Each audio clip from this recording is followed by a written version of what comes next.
Hello, everyone. More big changes coming out for Valorant as they have just released their latest patch, and there are lots of opinions about the latest changes.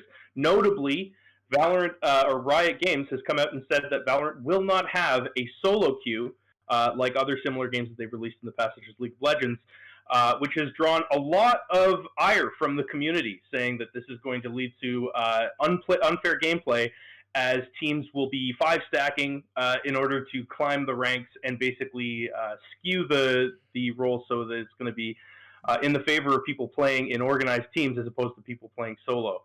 So many pros, including some of the pundits in the industry, such as Slasher, DeFran, Mendo, have come out and said that this is going to make for unfair or unjust rankings and give people an unfair sense of who is good and who isn't based on the teams that they're playing on, and won't give us a fair sense of who really is individually the best Valorant players.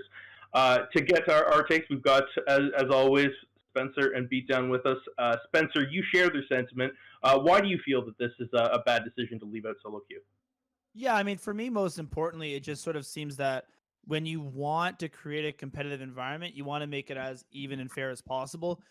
And especially a game like Valorant that I think is so important for team coordination. I don't really see a world in which a team built of solo queuers, regardless of your rank, will ever truly be able to compare or compete against a team that's built up of multiple different people who have been playing together for an extended period of time, right?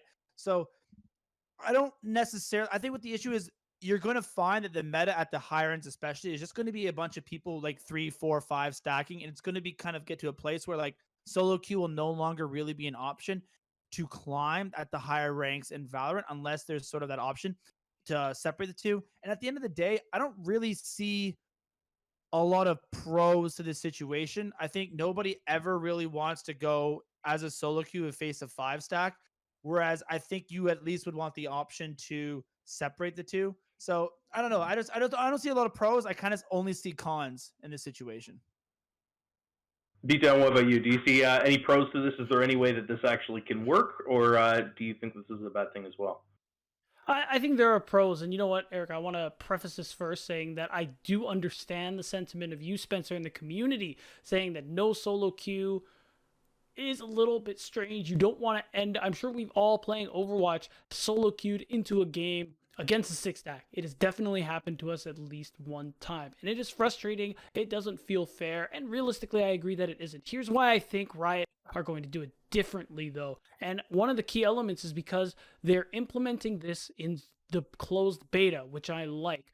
What Riot has done in the past was have a solo and duo queue in League of Legends. For those who play League, you know that it is your solo queue rank is much more important than your flex rank. Let's be real, flex queue is a meme. You play it with your friends. It's like normals plus is the way I think it has been mostly described, especially by myself. So, in a game like Valorant, also very team reliant, I think what Riot are trying to do is something a little different. They want to encourage a community of competitive players to try and play the game the way it's supposed to be played. I think one thing they would have to do to really make this work is keep an eye on their community as a whole and try to do something against toxicity. Again, that's also another problem in League of Legends. So as long as they can do that, I actually think this can yield some positive gains in the future. But I think they need more data for this to really work. And another point to this, matchmaking. There is a way to avoid really unfair situations here. I don't think you're always going to end up in against a six stack as a solo queue player, or a five stack rather, because Valorant's 5v5. And the reason I think this works is because Riot actually has a pretty solid matchmaking algorithm. And the reason I know this is because of the way they do their in-game tournaments called Clash.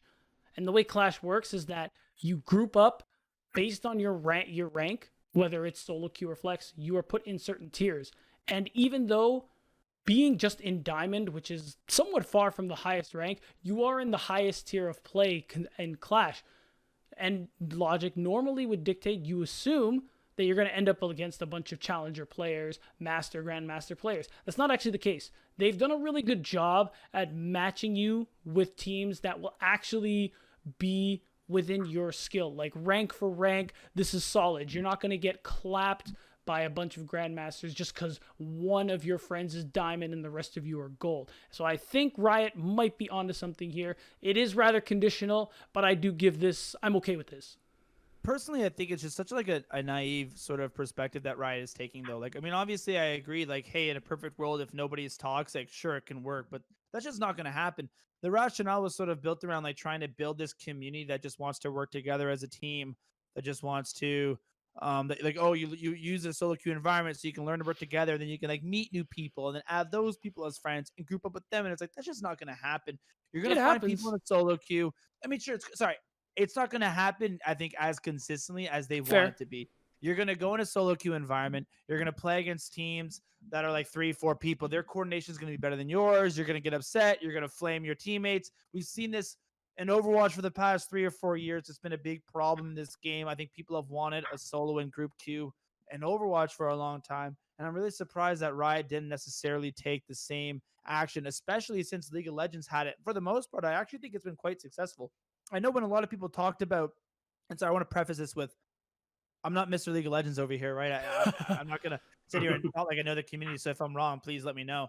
But for the most part, when people at the very least were talking about it in Overwatch, they actually brought up the fact that Riot was able to implement this in League of Legends and sort of use it as one of the reasons why it was able to be so successful of a game for as long as it has been, is because you were able to get that like, hey, I just want a solo queue and play seriously, so I'm going to play the solo queue ranked. But you can also sit down and play with your friends, and like you said, new game plus, so it's not quick play. You still get that satisfaction of competing in ranked, but at the very least it's like, yeah, me and my friends can just go around and I'll have that rank when I play with my friends, but then I'll have my like actual solo queue rank to like grind to the top. And I think that that's important. Well, see, here's the reason why I don't think that's as big of a hurdle as you say, because this is I'm doing a bit of inferring here because it didn't say that in the blog post that the Valorant team made. But again, what I said in the beginning here is that Riot has to curb toxicity. They have to actively work to reduce it, and it's something they've done a pretty bad job in my experience and opinion in League of Legends. And I'm not the only one who thinks this way. There are people who soft end games, and it happens a lot. And the way Riot's current ban system doesn't work. For anybody who plays League of Legends, me as a jungler, someone can lock Anivia as support, take Smite, steal all my cams, and not get banned. That's crazy. You know what I mean? Riot has to do better in that regard for this to work. That's why I give this a conditional pass. And on the other point the other point they made on that post that I agree with is they don't want, so in this team game, they don't want solo queue to be the true test of skill, because that fundamentally doesn't really make any sense. So there's a couple of things here. One of the issues is like, I don't think there's ever really going to be a way that any game will ever be able to solve toxicity, especially Sure. a free to play game. This might be a little bit more of a hot take, but I'm sure like you can't just go around and banning every single person who's toxic or are shown instances of toxicity. You gotta define right? toxic though. You absolutely have to define toxic, but like soft inting like one game and getting like a permanent ban is just No, not like a whoa, realistic situation. No one's saying you gotta get permanent banned. But even just like, I mean, it's not fair. I mean, we have to really go into an intense ban system, but it's such a large population of people. You also got to look at the correlation. Fine, be better. Who are more toxic, and also the people who purchase like in-game items such as like skins and whatnot, and how that would affect the revenue stream if you all of a sudden started banning a large portion of those players on top of it.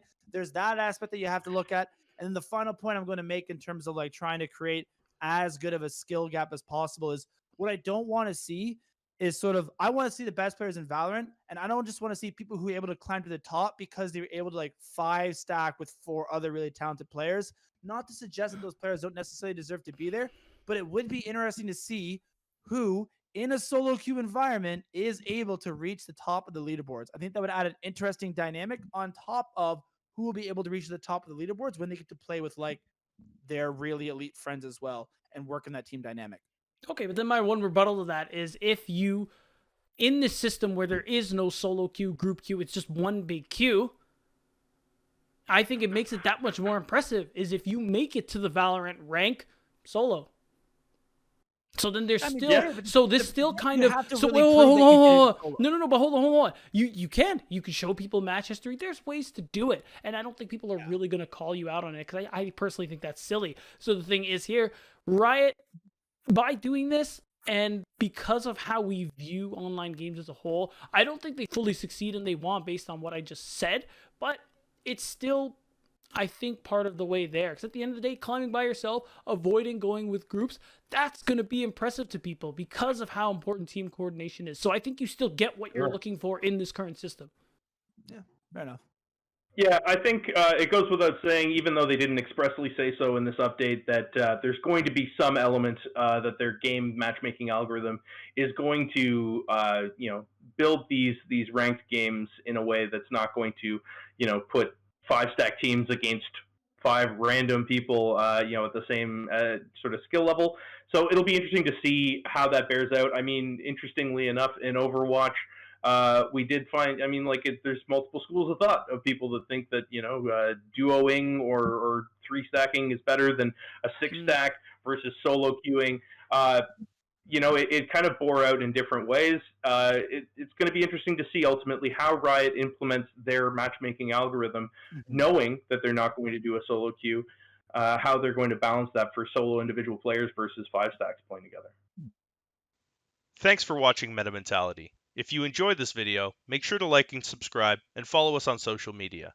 Find out where to follow us in the links below.